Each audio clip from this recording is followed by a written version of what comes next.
ইরানের প্রতিশোধের প্রতিজ্ঞার আগুন ঝড় এখন ইউরোপের দোরগোড়ায়। ইউরোপেই পৌঁছে গেছে ইরানের ড্রোন আর মিসাইল। যে কোনো মুহূর্তে ইউরোপের কেন্দ্রে আঘাত হানতে পারে ইসলামী বিপ্লবী গার্ডের মিসাইল। ভূমধ্যসাগরের দ্বীপরাষ্ট্র সাইপ্রাসের ব্রিটিশ রয়্যাল এয়ারফোর্স ঘাঁটি অ্যাক্রোটিরিতে ড্রোন হামলার পর ইউরোপীয় নিরাপত্তা নিয়ে নতুন করে প্রশ্ন উঠেছে। ব্রিটিশ সার্বভৌম ঘাঁটিতে হামলা শুধু একটি সামরিক ঘটনা নয়, বরং সংঘাতের ভৌগোলিক বিস্তারের ইঙ্গিত। ইউরোপীয় শক্তিগুলো এখনই সরাসরি এই সংঘাতের নিরাপত্তা বলে ঢুকে পড়েছে। সবচেয়ে বড় ভয়, ইরানের মিসাইলের আওতার মধ্যে আছে ইউরোপের গুরুত্বপূর্ণ সব স্থাপনা।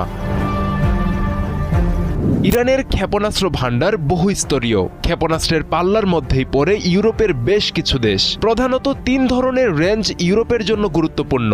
প্রথমত মিডিয়াম রেঞ্জ ব্যালিস্টিক মিসাইল, যার পাল্লা 1000 থেকে 2000 কিলোমিটার। এই রেঞ্জের মধ্যে রয়েছে খেইবার শেকান, এর পাল্লার মধ্যে পড়ে সাইপ্রাসের ব্রিটিশ ঘাঁটি, গ্রিসের দক্ষিণাঞ্চলীয় সামরিক স্থাপনা ও তুরস্কের নেটো ঘাঁটি।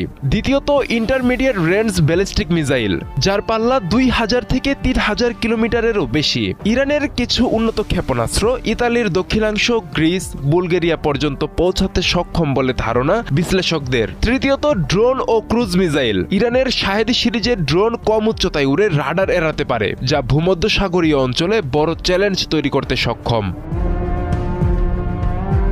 সাইপ্রাস ইউরোপীয় ইউনিয়নের সদস্য হলেও দ্বীপটিতে রয়েছে ব্রিটিশ সার্বভৌম সামরিক ঘাঁটি। আমেরিকা ইসরায়েলের সঙ্গে ঘনিষ্ঠ সমন্বয় থাকায় ইরানের দৃষ্টিতে এটি কৌশলগত লজিস্টিক হাব।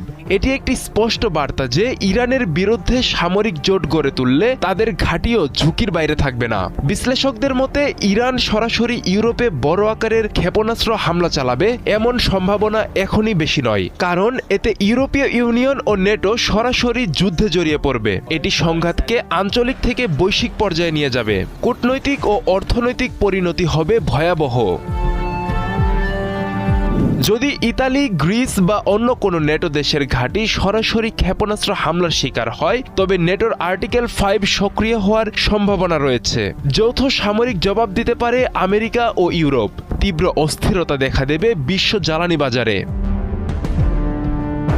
ইরান এখন দেখাচ্ছে তাদের ক্ষেপণাস্ত্র শুধু মধ্যপ্রাচ্যের মার্কিন মিত্ররাষ্ট্র নয়, ইউরোপের ঘাঁটিতেও চ্যালেঞ্জ করতে পারে। তারই ইঙ্গিত সাইপ্রাসে হামলা।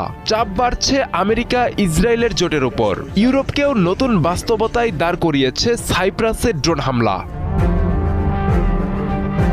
আব্দুল্লাহ আল মারুফ, ৭১।